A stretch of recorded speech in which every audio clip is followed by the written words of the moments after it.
So, Mr. Bowles, what are we gonna do today? It's Easter.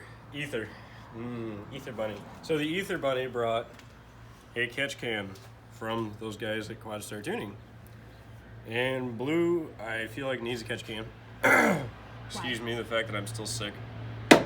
So, catch can goes between the CDR valve and going back in the intake. It just catches oil and debris, and then you ultimately can drain it from this little fancy dancy drain here. Usually you could buy an extended drain kit, whatever. I'll just take the dang thing off and use an Allen and open it up. So, first things first though, we need to get this radiator shroud off. So there are usually bolts way down in here, and mine appear to have exited the building. So, that said, these are 10mm bolts. They need to be removed in order to properly do this. Your battery is a great catching place, you know? FYI. Yeah, well, that's why I do the battery relocation, so it acts as a tool tray. Oh. Okay, this bracket's off. I already took the little Phillips screw, it's number 2, out of here. Battery cable's free. He's out of the way. We're gonna set him out of my way. Okay, so you have to pull this forward to get it past the actual radiator support brackets here and here. And usually, if you're not sick and actually stronger than I am right now, this isn't so bad. So anyways, cha, there we go. Shroud's out. So we want to put this catch can somewhere over here. So if Jordan wants to come to this side of the truck for a moment. So we want to put the catch can like here. That looks nice, doesn't it?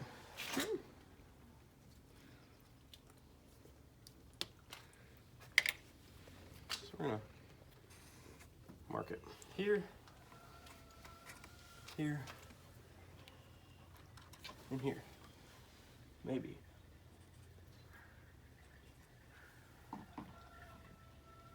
Okay. So he's marked. Ta-da. So, nice part is, catch can's already got holes in it.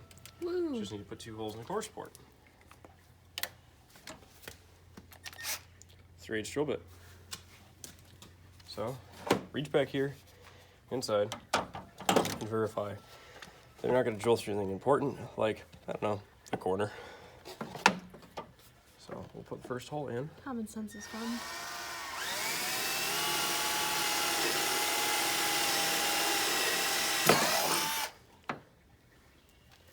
It's a little fuzzy. Okay, so put him on.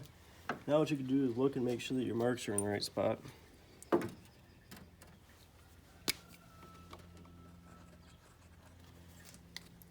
reason I'm using a 3/8, give me a little more slop.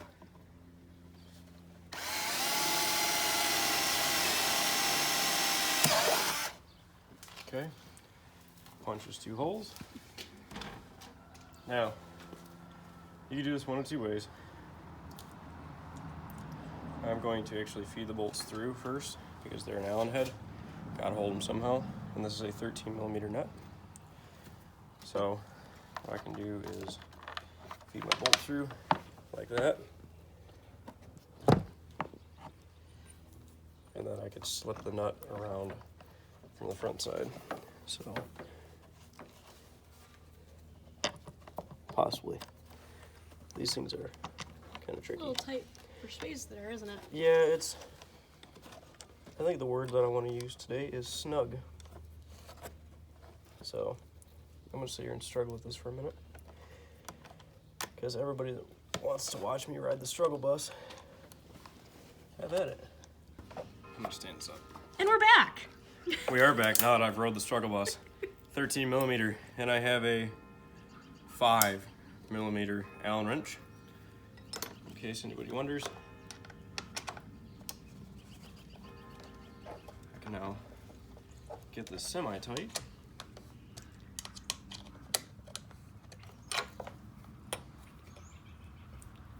So I'll make sure this is good and level here in a minute once these are semi-snugged. Okay.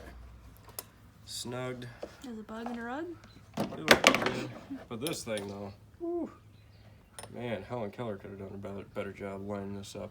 Okay, now that it's aligned, it's where I want it to be. It's exciting. All right, I can now do this part. What part are you doing now? Tighten it? Tighten it all the way down. And that way it doesn't decide that it miraculously wants to walk into the fan, because that would just that'd be bad. I love when parts go for a walk. Makes one of us. I was just being sarcastic, Portland. Okay. Boom, bam, bing, ta-da. Does that look great or what? Looks marvelous. Awesome. Okay, well, I don't want to leave my Sharpie under there because I've taken many for a ride onto the fan shroud. Okay. Also, Costco sells a major pack of those. 10 out of 10 recommended investing for those of you who take Sharpies for rides. I do take a lot of Sharpies for rides. Whoa, okay.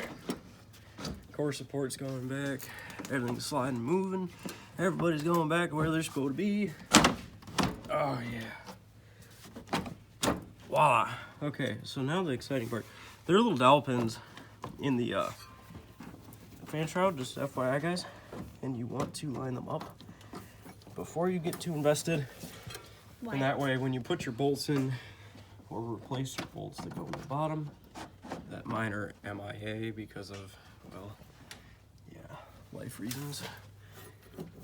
Here we go. My little bracket friend here needs to work his way back up to me. Hi, guy. It's almost like he missed me. There we go. Okay, so I'm gonna put this back on first because I don't want this battery cable to be wandering all over aimlessly like a vagabond.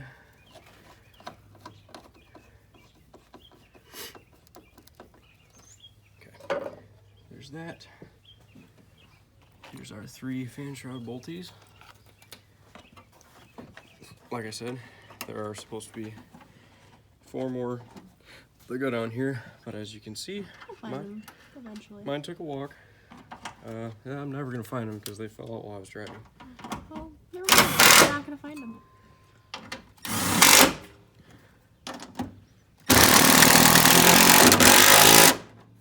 You know, I can tell you that they're not on Lip Highway. That's all I do know. Correct.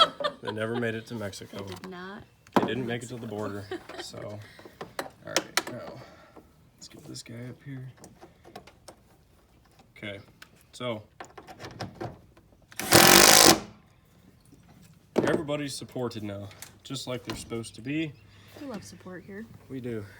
All right, so as you can see, I already have a homegrown air intake. I'm gonna have to move it just a little bit and do some reconfiguring because of where I located this.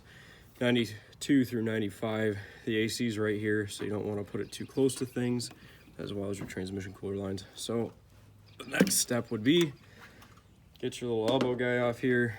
Let's get this guy off the CDR valve, one piece at a time.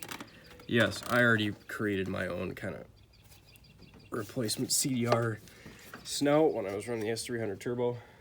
Okay, this is off. Voila. Pop this back in there.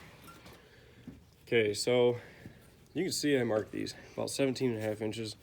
That was marked off of Casper. So we're gonna work on getting him onto our CDR valve. Boom, and It's pretty Johnny on the spot there, Court. 17.5 inches is what we need. So, all right, I'm gonna go ahead and cut this, and I'm gonna move my air intake, and I'll show you guys where everything else goes here. So she's gonna cut the film, I'm gonna cut the tube, and that way if anything goes wrong, you're not seeing blood and guts. So, we'll be right back. Okay, tubes you cut. 17.5 inch long monster tube here.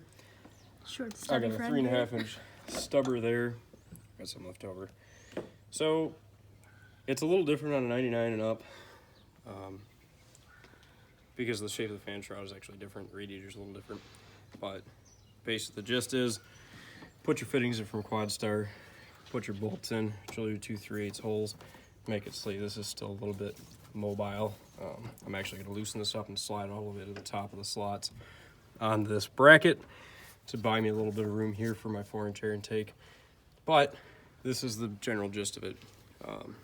You can use a deep well socket or whatever you want to tighten these the rest of the way up. They're an O-ring fitting dash and. So that being said, here's our catch can. It's all installed. It looks absolutely wonderful. And now I got to drive it for about 500 miles. I'll take the plug out and see if it's really doing its job. So, happy Easter. Here's the gist of putting in the quad start catch can on your 6.5 liter turbo diesel. Thanks, guys.